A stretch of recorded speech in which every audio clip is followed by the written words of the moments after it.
여러분 안녕하십니까? 백만개미 한세구입니다. 9월 7일 목요일 시장 정리하겠습니다. 아침에 끝난 그 뉴욕 시장은 연준이 어쩌면 금리 인상을 쉽게 끝낼 수 없을 수도 있다. 뭐 이런 이제 우려가 커지면서 매도세가 나왔습니다. 그래서 3대 지수가 모두 하락을 하면서 끝났고, 특히 이제 나스닥 같은 경우 1%가 넘게 하락을 했습니다. 이제 국채 수익률 뭐 당연히 다시 급등을 했고, 그러다 보니까 이제 위험 자산에 대한 부담이 늘어나게 됐고 뭐 그런 겁니다. 거기에다가 어제 잠깐 말씀드렸던 유가, 기름값까지 또한 상승하면서 이제 어려운 걸음걸이를 이 9월에 들어서도 계속 해나가고 있다, 이렇게 이제 볼 수가 있습니다. 우리 코스피는 0.3% 이상 하락을 하면서 출발을 했어요.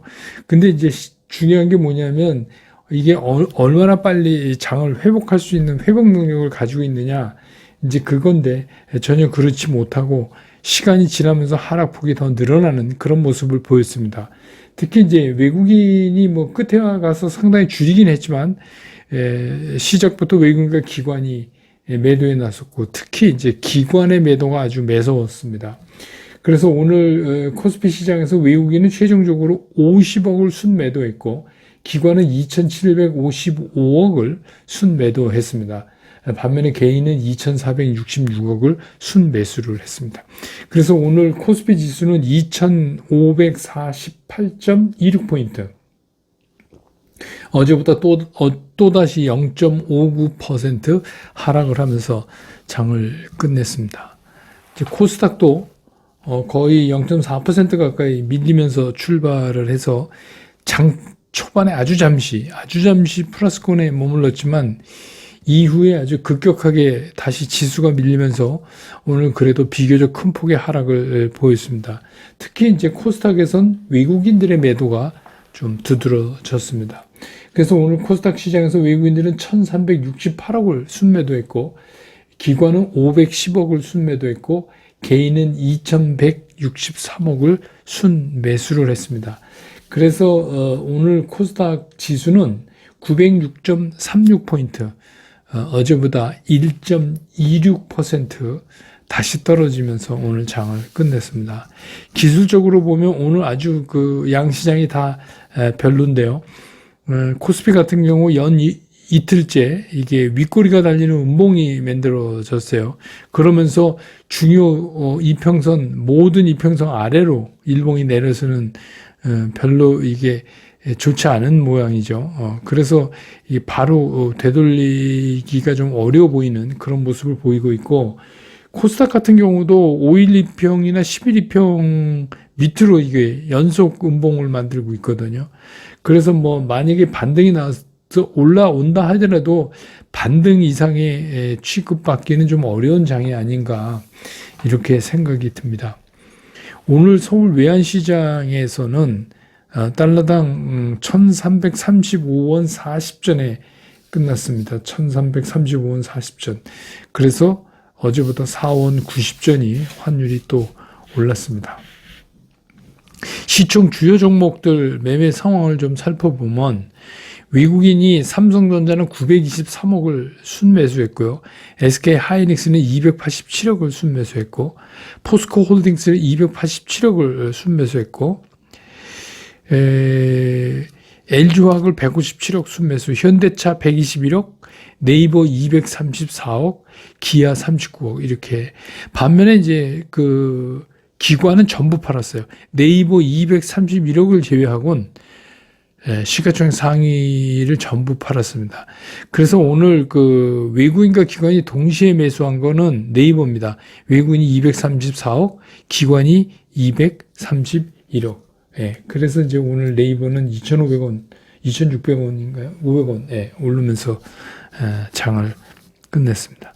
또 코스닥 쪽으로 넘어가서 보면, 에코프로비엠 같은 경우는 오늘 외국인이 560억을 순매도를 했어요. 반면에 기관은 31억을 순매수했고, 또 에코프로는 오늘 44,000원 빠졌는데, 외국인이 271억을 순매수했고, 기관도 84억.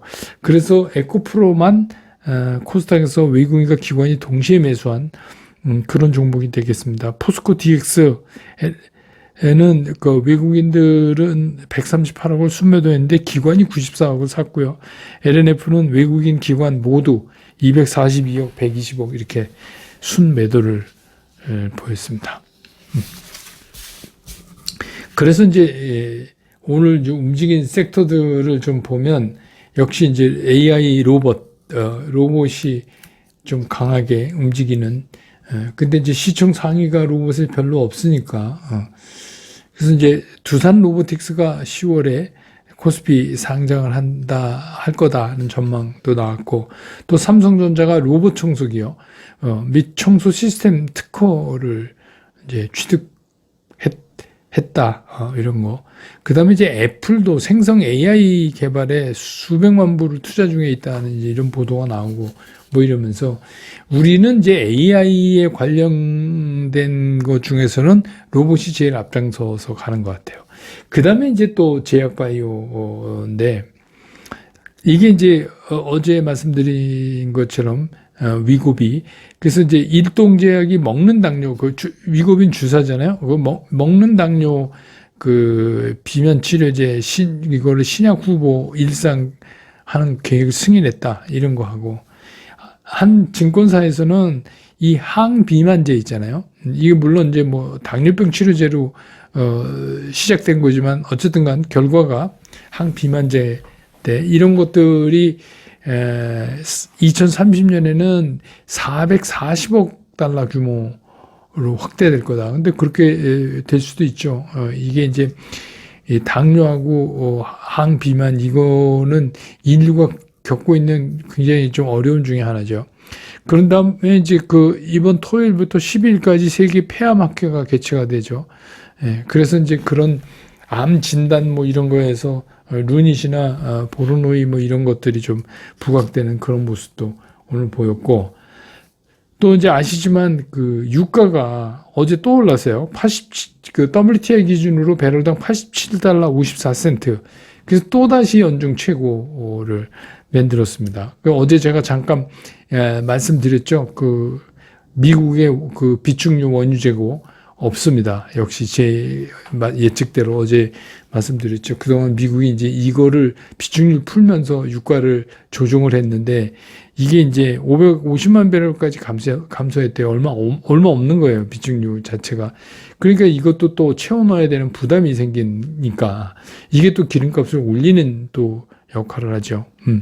그래서 실제로 올해 말로 가면서 국제 유가가 배럴당 100달러까지 가는 거 아니냐, 이제 이런 얘기까지 나오는 그런 상황으로 갔습니다. 근데 오늘 뭐 이제 지수는 다 밀렸지만, 양시장의 지수는 다 밀렸지만, 그래서 삼성전자 같은 경우는 제가 말씀드린 대로 3일 정도 조정을 받을 거다. 지난 금요일 날 너무 급등을 해서. 그래서 그 조정을 정리하고 오늘 이제 다시 양봉을 만들었어요. 그래서 이제 여기서 옆으로 흐르거나 뭐 오르락내리락 하거나 아니면 올라가거나 뭐 이제 지난 직전 3일 같이 계속해서 밀리지는 않을 것 같다는 생각이 듭니다. 근데 이제 그래서 전체적으로 시장에서 지수는 밀려갖고 있지만, 이게 어떻게 보면 시장의 지수랑 관계없이 시장의 이제 주력이 되는 그런 대상을 시장 안에서 압축해가는 이제 그런 작업을 지금 하고 있는 거 아닌가. 그렇게 이제 시장의 특징을 정리해 보는 게 좋겠습니다. 시장 얘기로 넘어가서 조금 전에 말씀드렸던 것처럼 시장에서는 이제 어떤 게 시장을 끌고 갈 수 있는 주력이냐, 그러니까 포스트 2차 전지가 뭐냐, 이제 이런 걸로 점점 압축해가는 모습이에요. 그래서 이제 이걸 보면 로봇, 이거는 이제 미국 같은 경우는 이제 엔비디아를 필두로 해서 AI 관련된 것들이 이제 움직이고 있는데, 우리 시장에서는 이거를 조금 변형시켰어요. 그러니까 반도체, HBM 관련되는 반도체나 반도체 장비, 이쪽에 보다는 로봇이 더 앞장서는 그런 모습을 이제 우리 시장에서 보였어요. 이건 이제 우리 시장 환경하고 상당히 맞기 때문에 그런 거죠. 특히 이제 산업용 AI 기능을 가진 산업용 로봇.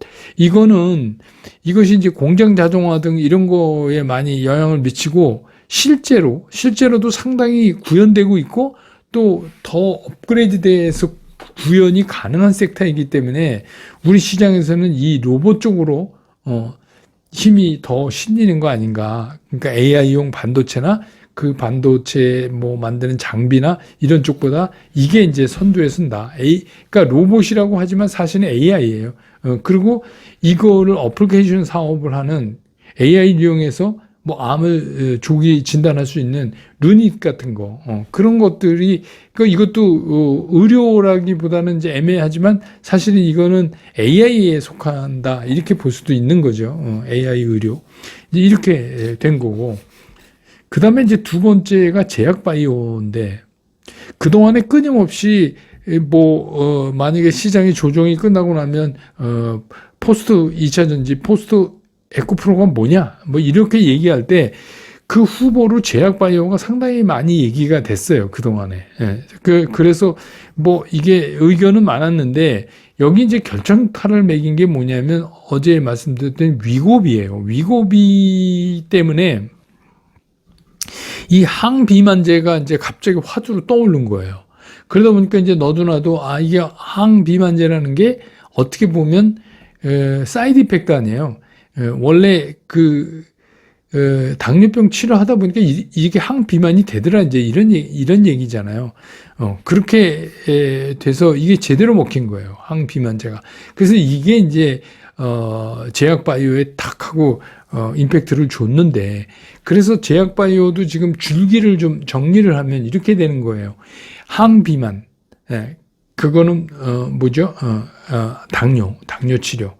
그 다음에 암. 이게 이제 루닛같이 암 조기 발견, AI 이런. 그 다음에 디멘시아, 치매. 이것도 이제 이게 우리가 이제 풀어야 될 이런 거죠. 그래서 이제 바이든 대통령이 주장하는 그 암 퇴치 사업 이런 것도 있고. 그 다음에 이제 줄기세포를 이용한. 그래서 이런 당뇨, 항비만, 암, 치매, 줄기세포 이런 축으로 바이오의 축이 지금 정리돼 가고 있다. 이렇게 이제 보시면 돼요. 그러니까 이런 걸 한번 정리해 놓으실 필요가 있어요. 이게 뭐가 지금 시장에서 이렇게 되나. 그래서 이게 이제 딱 정해지면 그쪽이 굉장히 빠르게 움직일 가능성이 있는 거죠. 그것만 정리해 갖고 가는 그런 거죠. 그래서 이제 그게 요렇게 제약바이오는 정리가 되는 느낌이다. 이렇게 되고. 그 다음에 이제 유가가 오르는 거에 관련해서는 이번에는 기조적으로 유가가 연말까지 좀 상승할 것 같은 생각이 들거든요. 근데 이제 이게 여러 가지 문제를 발생시켜요. 이렇게 되면 연준이 편하지가 않죠. 인플레이션이 잘 안 잡아질 테니까 유가가 올라가면. 근데 이제 이거를 자율적으로 감산을 지속하겠다는 게 이제 사우디하고 러시아인데, 러시아 어저께 말씀드렸잖아요. 러시아는 지금 유가 올라야죠. 지금 전쟁 중에 돈이 없는데. 사우디도 마찬가지예요. 사우디도 배럴당 90달러가 넘어야 돼요. 그거 안 넘으면 사우디도 소위 말하는 건전 재정을 할 수가 없고, 네옴시티도 못 해요. 그러니까 그런 거 하려면, 더 올라야 된다. 근데 이제 그런 데다가 올겨울에 춥기까지 하면 이건 이제, 더, 유가가 올라갈 수 있는 거죠. 그런 이제, 문제입니다. 그래서 이제, 유가 오른다고 그래서 무조건 정유가 좋은 건 아니지만, 그래도 정유하고, 정유보다도 지금은 이제 정유 부속적인 윤활유라든지 그다음에 이제 그런 유류에 대한 유통에 관련되는 회사들, 그런 회사들이 더 실질적으로 기대 수익이 높아지지 않을까. 그래서 이제 그런 쪽으로 윤활유, 유통, 가스도 마찬가지죠. 그렇게 이제 보시면 돼요. 그래서 이제 이렇게 세 축으로 지금 오늘 이제 압축하는 현상이 나타났어요. 그래서 이제 예를 들자면 반도체 이런 게 치고 나가줬어야 되는데, 반도체 이런 게 치고 나가면 지수가 상당히 올라야 되고, 그렇죠. 근데 그런 거에 비해서는 그렇습니다. 근데 오늘도 보면 외국인들이 삼성전자, SK 하이닉스 자동차 살 건 다 샀어요. 그러니까 끝에 이제 외국인들이 매도를 확 줄이면서 자기네가 사고 싶은 건 어제처럼 다 샀다. 그러니까 그런 거는 좀 롱텀으로 이렇게 끌고 가지 않을까 이런 생각이 듭니다. 그래서 이제 이렇게 정리를 해보면 우리 시장에 답은 나온 것 같아요. 근데 이제 우리가 늘 그렇지만 답은 알겠는데 식을 못 세우겠는 거죠. 그러니까 무엇인지 알겠는데 어떻게 해야 되는 건지를 모르는 거예요. 그게 이제 또 사실은 그게 핵심이죠. 시장에서. 근데 이제 그동안 제가 썸네일을 통해서 많이 이렇게 언급해 드렸던 그 상당수의 종목들이 이제 그런 것들이고 지금 이제 잘 가고 나름 다 잘 가고 있잖아요. 이렇게 죽지 않고. 근데 이제 문제는 이런 것들은 언제 사고 언제 파냐. 이게 이제 또 힘든 거죠. 그리고 사실은 이게 핵심이죠. 근데 일반적으로 우리가 이렇게 얘기합니다. 쌀 때 사서 길목을 지켜라. 그렇게 얘기합니다. 그래서 그게 이제 해당 이슈가 뜨면서 이렇게 오르면 이익을 실현하는 그런 방법이 쓰라. 뭐 이런 얘기를 많이 하는데 그런데 이제 제가 보기엔 지금 같은 시장에서는 그게 잘 안 먹혀요. 그래서 오히려 어떻게 보면 추격 매수만도 못할 수도 있어요. 그래서 뭐 미리 가서 길목 지키는 이 선취매가 별로예요. 그러다가 길목을 지켰는데 안 올 수도 있어요. 그래서 뭐 이제 급한 마음에 나는 좀 먼저 더 싸게 사야 되겠다 이렇게 해갖고 선취매에 나서봤자 지금은 실패할 확률이 굉장히 높아요. 선취매보단 차라리 뭐 그런 말이 어떨지 모르죠. 후취매. 그러니까 확인하고 사는 게 훨씬 더 나을 수도 있다. 라는 생각인데, 우리 이제 그 백만개미 당원 여러분들하고 우리가 쭉 쓰던 말로 매수 시그널을 확인한 후에 들어가도 된다 하는 겁니다. 매수 시그널이 안 잡혔는데, 그럴지도 모른다고 먼저 가지 말라. 그러다가 이제, 뭐 이게 잘못돼서 기다렸는데 안 오면 이제 큰일 나는 거죠. 그냥 또 더 힘들어지는 거예요. 또 물리고 이러니까.